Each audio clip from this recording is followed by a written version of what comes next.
For many years, a haunting rumor has persisted throughout Tudor history. The claim that Anne Boleyn, the ill-fated second wife of King Henry VIII, was pregnant at the time of her execution on May 19, 1536.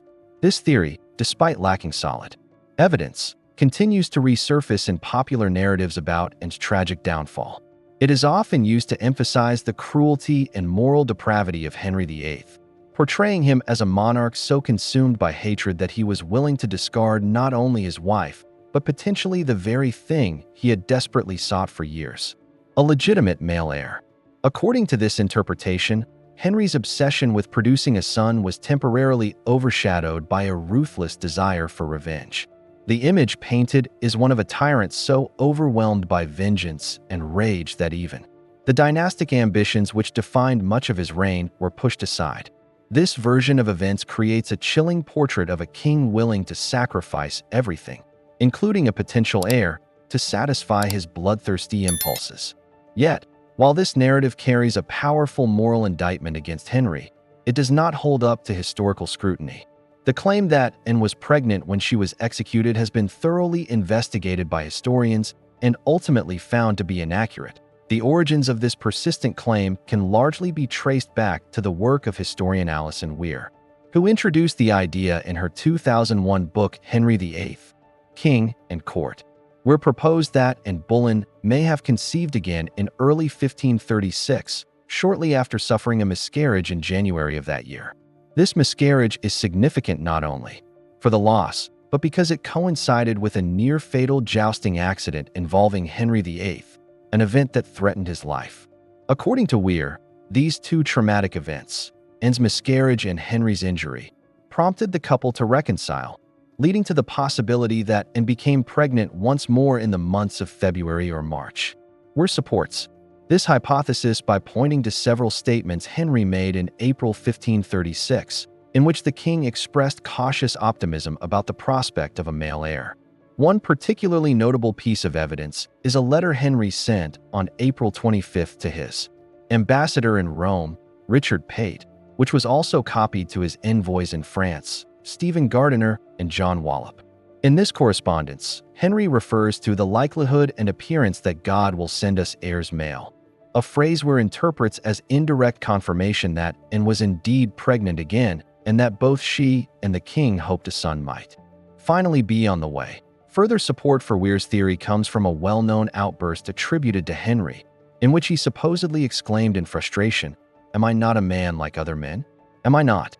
This statement is taken as evidence of Henry's growing sensitivity to rumors or insinuations that he might be incapable of fathering sons, feeding into the theory that the king was anxiously awaiting news of a pregnancy. However, closer examination of this quote reveals significant flaws in Weir's argument. The outburst was allegedly directed at Eustace Chapuys, the imperial ambassador, but the timing is crucial. Rather than occurring in 1536, as Weir suggests, this incident actually took place in 1533, 3 years earlier, when Anne was visibly pregnant with the future Elizabeth I. This change in context is critical because it completely undermines the relevance of the quote to Anne's condition in her final months. Instead of reflecting anxiety about a potential pregnancy in 1536, Henry's words were a response to doubts about his ability to produce heirs during an earlier, more hopeful period of his marriage to Anne. This misdating reveals how easily historical details can be misinterpreted or taken out of context to support a particular narrative. Ultimately, the claim that Anne Boleyn was pregnant at the time of her execution remains a compelling story, but one that history does not support. More importantly, the statement about the likelihood of male heirs in Henry's April 25 letter was not a spontaneous comment born out of personal joy or anticipation. It actually originated as part of a diplomatic message from the Habsburgs, who were pressuring Henry to reinstate his daughter Mary in the royal succession, a move that would have destabilized Anne's position and her own daughter Elizabeth's claim.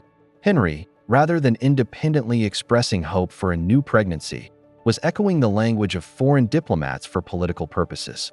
Thus, the core evidence on which Weir built her theory turns out to be misdated, misattributed, or taken out of its proper context. Despite these issues, the theory has proven remarkably resilient. continuing to surface in books, documentaries, and online discussions.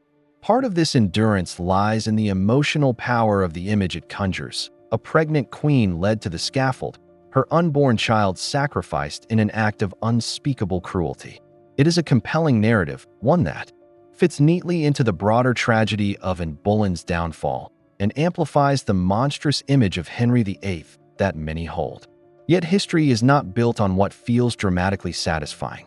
It is built on evidence, and in this case, the evidence does not support the claim. Even Alison Weir would later walk back her position. In the same book, just 2 pages after suggesting that Anne might have been pregnant, she acknowledges that it is highly unlikely Henry would have proceeded with her execution if he had believed she carried his son.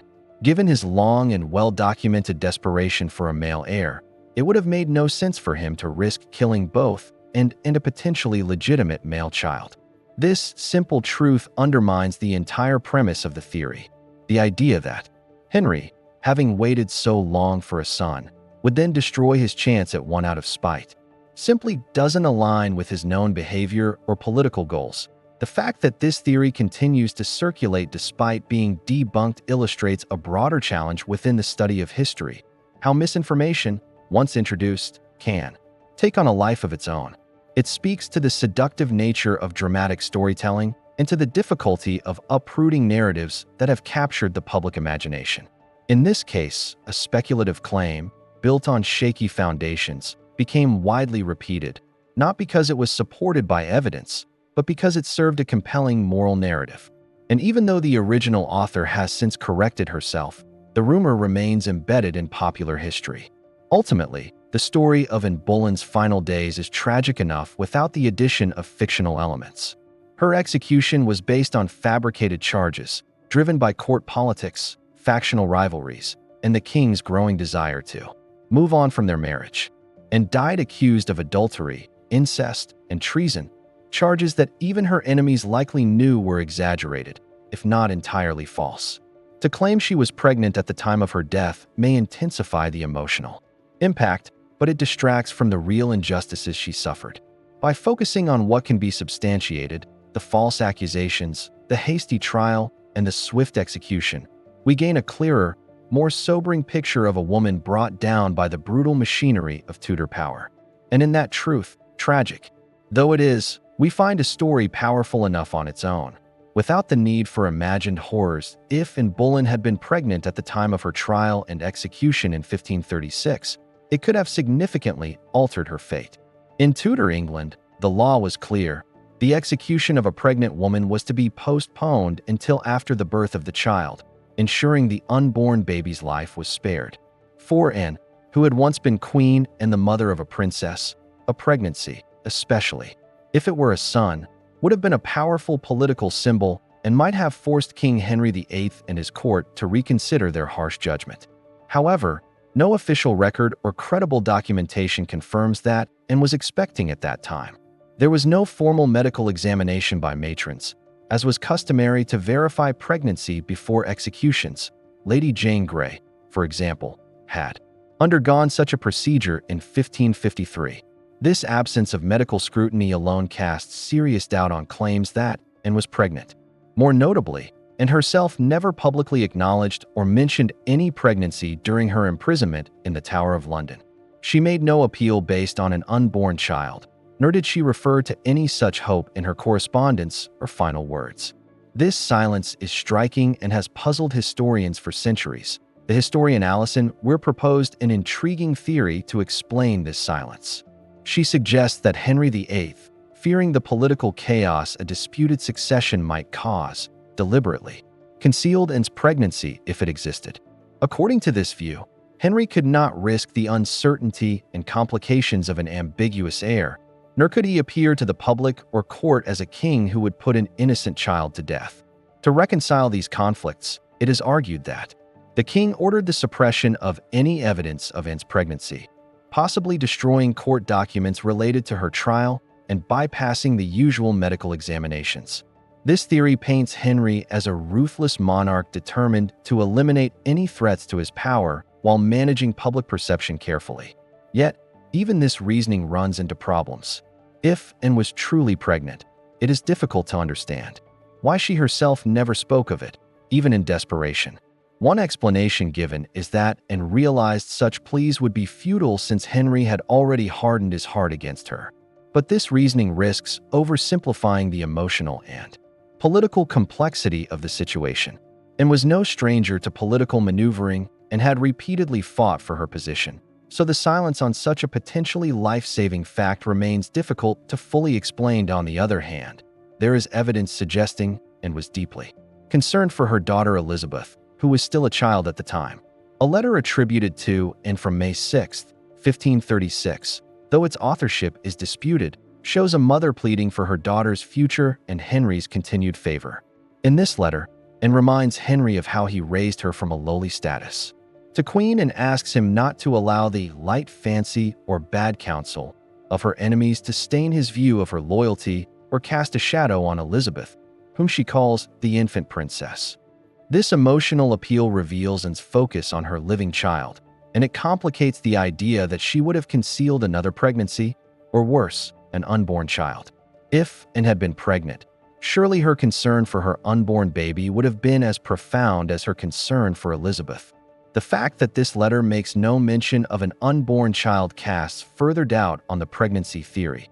Alison Weir herself appeared to revise her stance on this matter in her 2011 book The Lady in the Tower. In it, she reflects on a document dated April 25, 1536, where Henry still refers to Anne with affectionate terms. Weir suggests that this might imply Henry was still involved with Anne, and that he might have even thought she was pregnant, though she also cautions that this affectionate language was typical of royal correspondence and should not be overinterpreted as evidence of a real relationship or pregnancy. This more nuanced assessment indicates Weir's recognition that the evidence for Anne's final pregnancy is inconclusive and that earlier claims were perhaps overstated, rather than definitively supporting or disproving the pregnancy theory. Weir's revision highlights the difficulty in fully understanding the private and political dynamics of Henry's court in those turbulent months. Another critical point concerns the perspective of foreign observers, particularly the Habsburg diplomats who closely monitored English affairs. If Anne had been pregnant at the time of her downfall, such an important detail would likely have been noticed and reported by these foreign agents, who were eager to exploit any weaknesses or scandals in Henry's reign. Yet, there is no mention of Anne's pregnancy in their correspondence. Instead, they report on Henry's estrangement from and even on her earlier miscarriage. The imperial ambassador Eustace Chapuys, writing in late February 1536, reported that Henry had scarcely spoken to Anne in the preceding months and noted the sorrow caused by her miscarriage. These accounts suggest that Anne's physical condition was known and tragic, but do not support the idea that she was pregnant again later or at the time of her trial. If a pregnancy had been underway, it would have been a matter of intense diplomatic interest and likely recorded in some form. Ultimately, the question of Anne Boleyn's alleged pregnancy remains unresolved, caught between the gaps in the historical record and the competing interpretations of scholars. What remains clear, however, is Anne's tragic and courageous end. Whether or not she carried a child to the scaffold, she died as a mother to Elizabeth, a child whose future she desperately sought to protect. The silence surrounding the possible pregnancy may be less about concealment and more about the overwhelming certainty and faith that no claim could save her from Henry's final decision. In her final days, Anne's thoughts and hopes seem to have centered on the living legacy she would leave behind, her daughter Elizabeth, who would eventually become one of England's most famous monarchs. It is this legacy, more than any hidden pregnancy or political intrigue, that stands as the enduring truth of Anne Boleyn's last chapter. In the closing chapter of Anne Boleyn's life, the few words exchanged between her and King Henry VIII carried a weight that went far beyond mere conversation. It was reported that Henry spoke to Anne with a quiet, almost resigned tone, expressing his belief that God had clearly decided not to bless him with male heirs.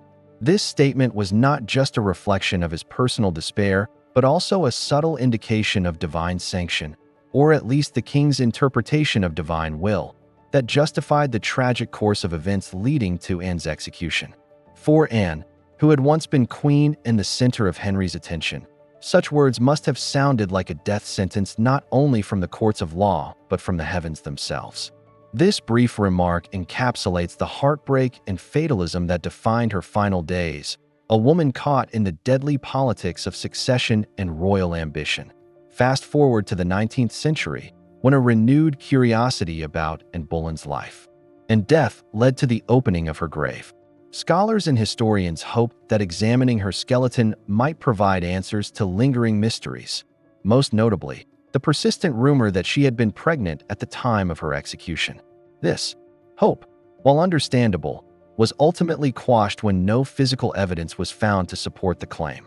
Given the centuries that had passed since her death, along with the fact that even if she had been pregnant, it would only have been in its earliest stages, it is hardly surprising that nothing definitive was discovered.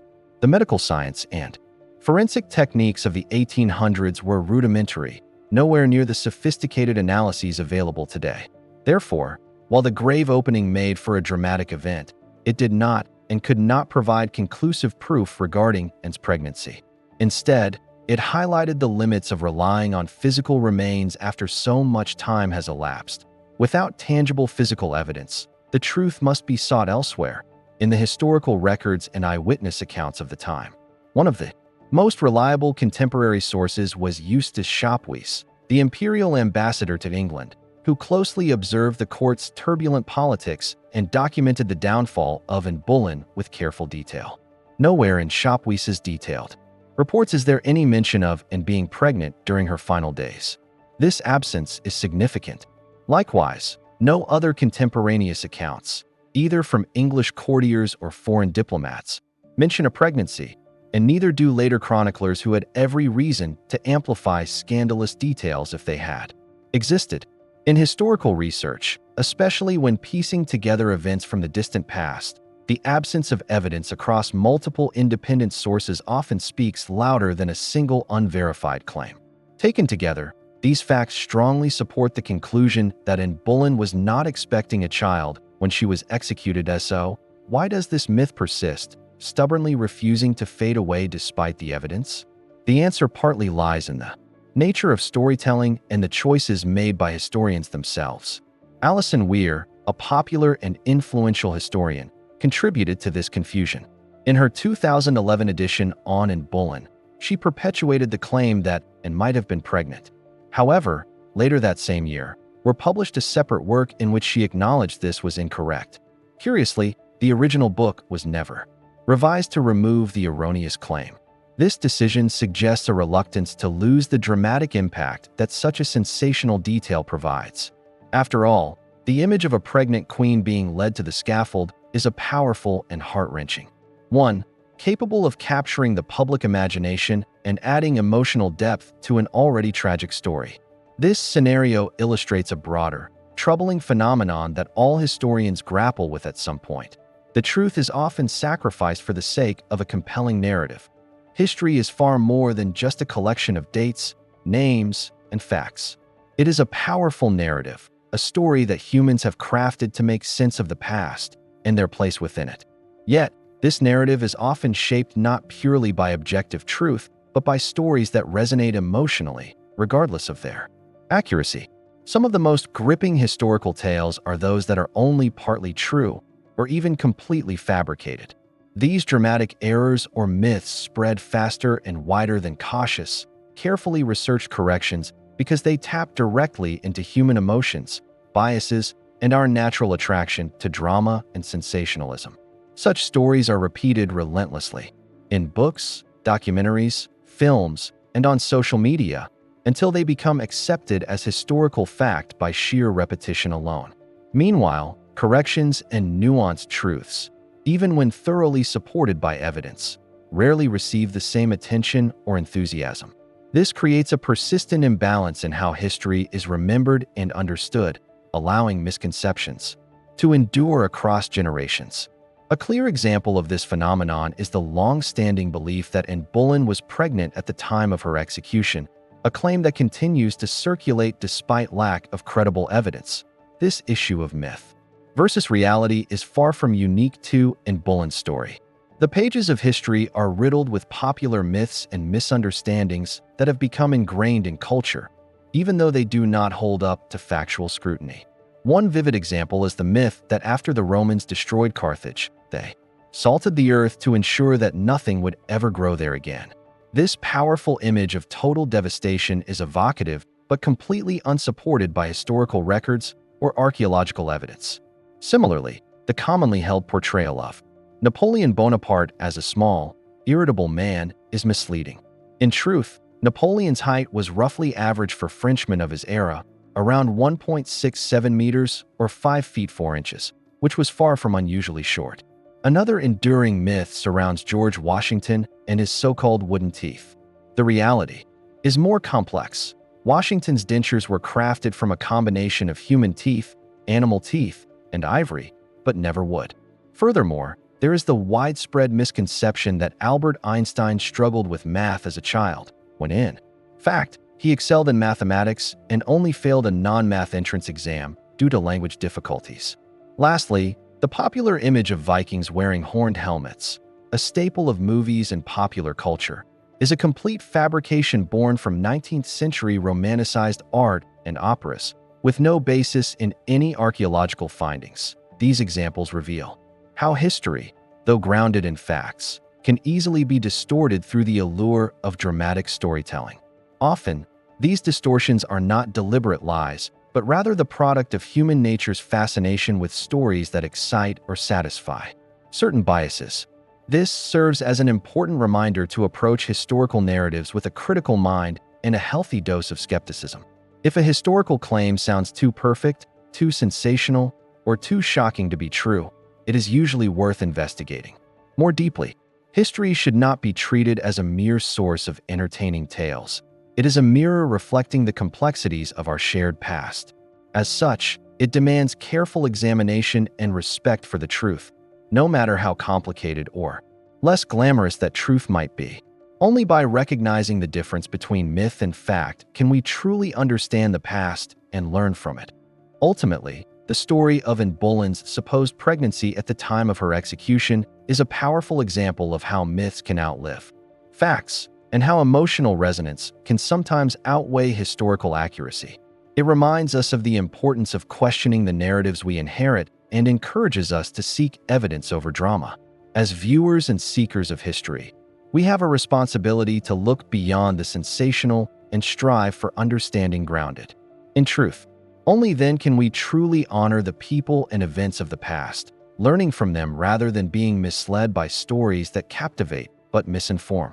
Thank you for joining me on this deep dive into one of history's most enduring myths.